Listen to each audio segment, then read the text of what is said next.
بالله واليوم الآخر ويأمرون بالمعروف وينهون عن المنكر ويسارعون في الخيرات وأولئك من الصالحين۔ ترجمہ، یہ اللہ پر اور آخرت کے دن پر ایمان رکھتے ہیں اور بھلائی کا حکم دیتے ہیں اور برائی سے منع کرتے ہیں اور نیک کاموں میں جلدی کرتے ہیں، اور یہ لوگ اللہ کے خاص بندوں میں سے ہیں۔ یؤمنون باللہ والیوم الآخر، یہ اللہ پر اور آخرت کے دن پر ایمان رکھتے ہیں۔ گزشتہ آیت اور اس آیت میں مجموعی طور پر ایمان والوں کے لیے یہ اوصاف بیان کیے گئے ہیں۔ نمبر 1، رات کو عبادت میں قیام کرنا۔ نمبر 2، نماز پڑھنا۔ نمبر 3، رات کا ایک حصہ عبادت میں گزارنا۔ نمبر 4، رات کے وقت قرآن کی تلاوت کرنا۔ نمبر 5، اللہ تعالیٰ اور آخرت پر کامل ایمان رکھنا۔ نمبر 6، نیکی کا حکم دینا۔ نمبر 7، برائی سے منع کرنا۔ نمبر 8، نیکیوں میں سبقت لے جانا۔ نمبر 9، نیکی کو اختیار کرنا۔ ایک کامل ایمان والے کے بھی یہی اوصاف ہونے چاہیے۔ اللہ تعالیٰ ہمیں کاملین میں داخل فرمائے۔ وما يفعلوا من خير فلن يكفروه والله عليم بالمتقين۔ ترجمہ، اور یہ لوگ جو نیک کام کرتے ہیں ہرگز ان کی ناقدری نہ کی جائے گی، اور اللہ ڈرنے والوں کو جانتا ہے۔ فلن يكفروه، ہرگز ان کی ناقدری نہیں کی جائے گی۔ یہودیوں نے حضرت عبداللہ بن سلام رضی اللہ تعالیٰ عنہ اور ان کے ساتھیوں سے کہا تھا کہ تم دین اسلام قبول کر کے خسارے میں پڑے، تو اللہ تعالیٰ نے انہیں خبر دی کہ وہ تو بارگاہ الہی میں بلند درجات کے مستحق ہوئے، اور وہ تو اپنی نیکیوں کی جزا پائیں گے، جبکہ یہودیوں کی گفتگو بے معنی ہے۔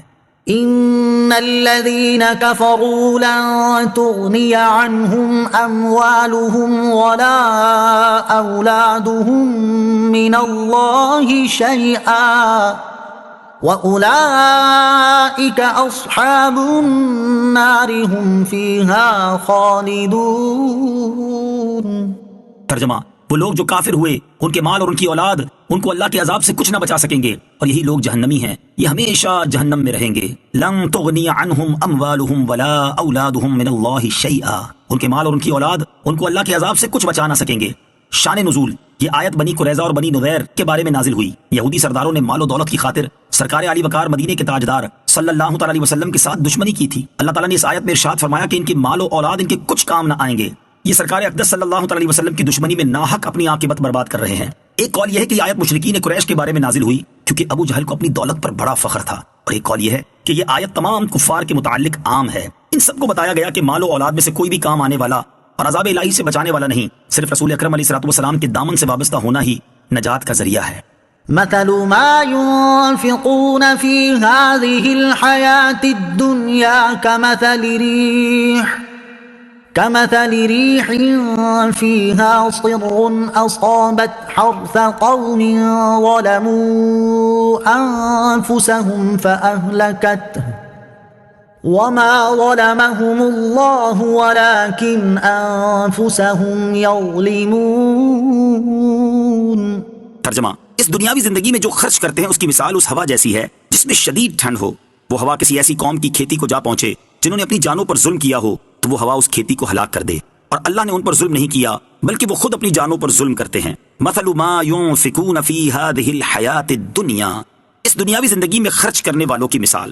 اس آیت میں کافر کے خرچ اور ریاکاری کے طور پر خرچ کرنے والے کی مثال بیان فرمائی گئی کہ ان کے خرچ کو ان کا کفر یا ریاکاری ایسے تباہ کر دیتی ہے جیسے برفانی ہوا کھیتی کو برباد کر دیتی ہے، اور ان کے ساتھ یہ معاملہ کوئی ظلم و زیادتی نہیں بلکہ یہ ان کے کفر یا نفاق یا ریاکاری کا انجام ہے، تو یہ خود ان کا اپنی جانوں پر ظلم ہے۔ مفسرین کا قول ہے کہ اس خرچ سے یہودیوں کا وہ خرچ مراد ہے جو وہ اپنے علماء اور سرداروں پر کرتے تھے، وہ خرچہ بے فائدہ ہے، اس کا انہیں کوئی ثواب نہ ملے گا۔ ایک قول یہ ہے کہ یہاں اس سے کفار کے تمام صدقات مراد ہیں کہ ان کا کوئی ثواب نہیں اور وہ صدقات ضائع ہیں، اور ایک قول یہ ہے کہ یہاں ریاکار کا خرچ کرنا مراد ہے، کیونکہ اس کا خرچ کرنا یا دنیاوی نفع کے لیے ہوگا یا آخرت کے نفع کے لیے۔ اگر صرف دنیاوی نفع کے لیے ہو تو آخرت میں اس سے کیا فائدہ، اور ریاکار کو تو آخرت اور رضا الہی مقصود ہی نہیں ہوتی بلکہ اس کا عمل تو دکھاوے اور نمائش کے لیے ہوتا ہے۔